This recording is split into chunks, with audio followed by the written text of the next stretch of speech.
All right, welcome to our second episode of the HGC series. We have four pre-show matches before we get to it. The pre-show is going to be used to build momentum and to really start developing that so we can put people on the main show a little more often. So first off, we have the Danger Kid defeating Sean Chase. Pretty decent match. The Danger Kid has 52 in-ring performance. I'm pretty happy with that. And then following that, we have Dark Eagle and Jason Jackson defeating Peter Valentine, Jimmy Power.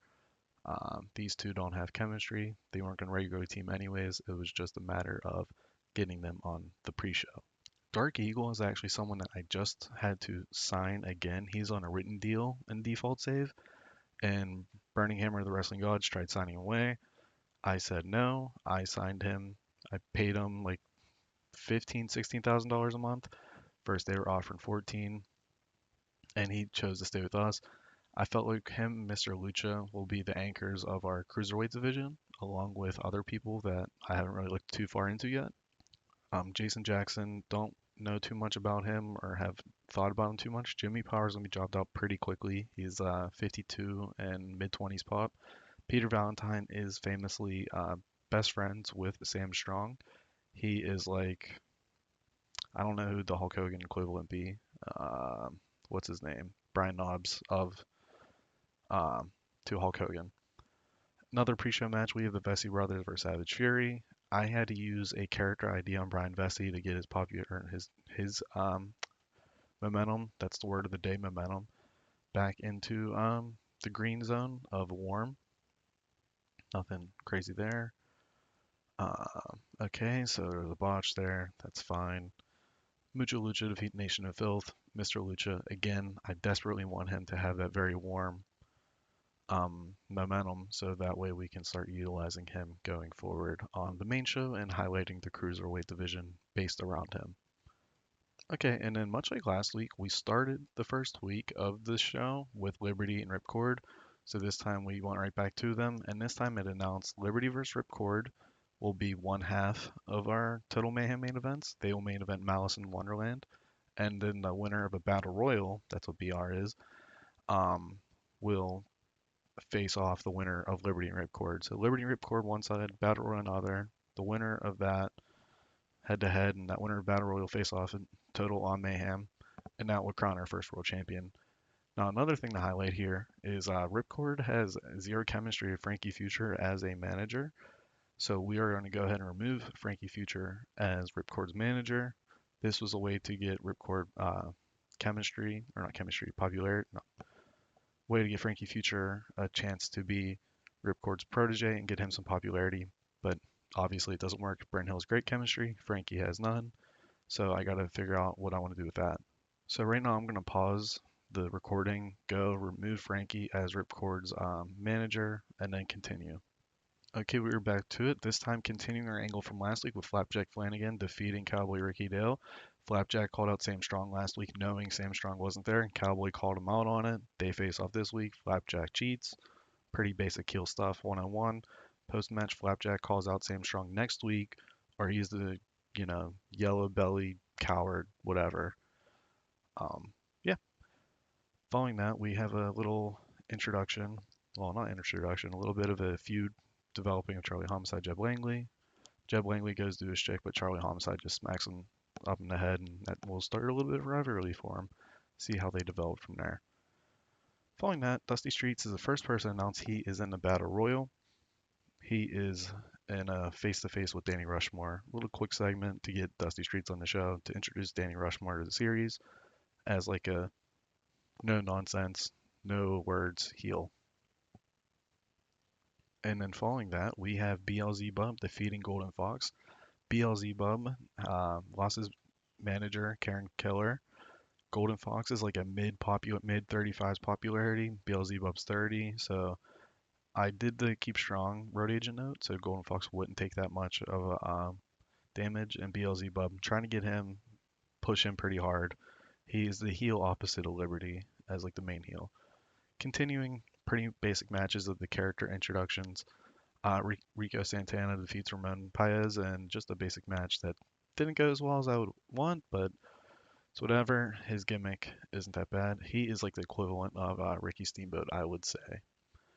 Again, continuing the character introductions from last week. This time Romeo Heartthrob defeats Monty Walker with, just whatever.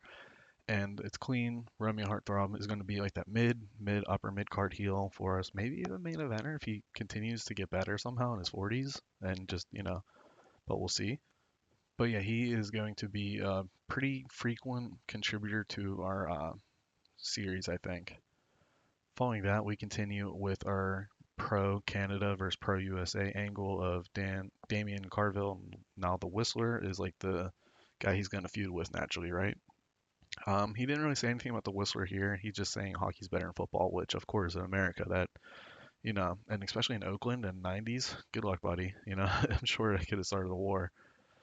And then going into another character introduction, we have Jack Bruce doing like a montage of being like this douchey rocker in New York. Kind of that's the combination of the character. I kind of thought of like the montage from Zoolander, the like Hansel montage where he's being cool and all that, and like some, you know, whatever you want to say about it. But I love Zoolander, so I just thought of like that Hansel montage from the beginning of the movie. Following that, we have Richie. I'm gonna try to say his name. Pangrazio, Pangrizio, Pangrizio. I'm just gonna say RP Junior. Don't bear with me. And he defeats Paul Steadfast in the Untouchables versus All Stars feud. Nothing really of note there. Just again establishing that. Speaking of establishing, we are establishing Professor Nero as the manager to the Demons of Rage or whatever the hell their name is. Yeah. And in our main event, we have Brent Hill and Ripcord defeating the Blazing Flames. Now, of note here right away, Ripcord, Brent Hill have great chemistry teaming together. So Ripcord can be managed by Brent Hill. He can team with Brent Hill. I think we found a protege. So we're still going to see the storyline out of who's going to be the protege. But we know it's going to be Brent Hill in the end. Now it's just the fun of booking it there and using that storyline to get Brent Hill and Frankie Future up the card. Brent Hill, who has like mid 20s pop across the board or less, outperform the Flames, who have like upper mid 50s pop across the board. So obviously he's a pretty good choice to continue with. A little bit better show than last week. Yeah, I'm really happy with the main event. Really happy with the chemistry we found there and the angles overall. Again, a lot of introductions. We are kind of like, it's like the first 15 minutes of the movie. We're like trying to set the stage, and you let it play out. So let's see what SWF did, and then let's look at some couple other things before I let you guys go. So SWF puts the boots to us and beats us again this week. Nothing of really note here on the upper card. They're just utilizing their big stars, except Jim Force defeating Nemesis. Oh my god. So this is like the beginning of Jim Force, I believe. He is not who he becomes. He's a rookie. Oof. So imagine like a rookie defeating, I don't know, who would be like a 70s popularity guy in WWE right now. The Miz? Imagine like a rookie. Well, okay, maybe The Miz isn't the best choice there. Maybe before Ricochet left, they had him lose to a no-name guy that was silly with his face paint and all that. That's pretty much what just happened there. So we are down 0-2. SWF has this beat right now in the head-to-head Tuesday Night Wars, but that is fine. Maybe next week the rival Sam Strong will be our first win.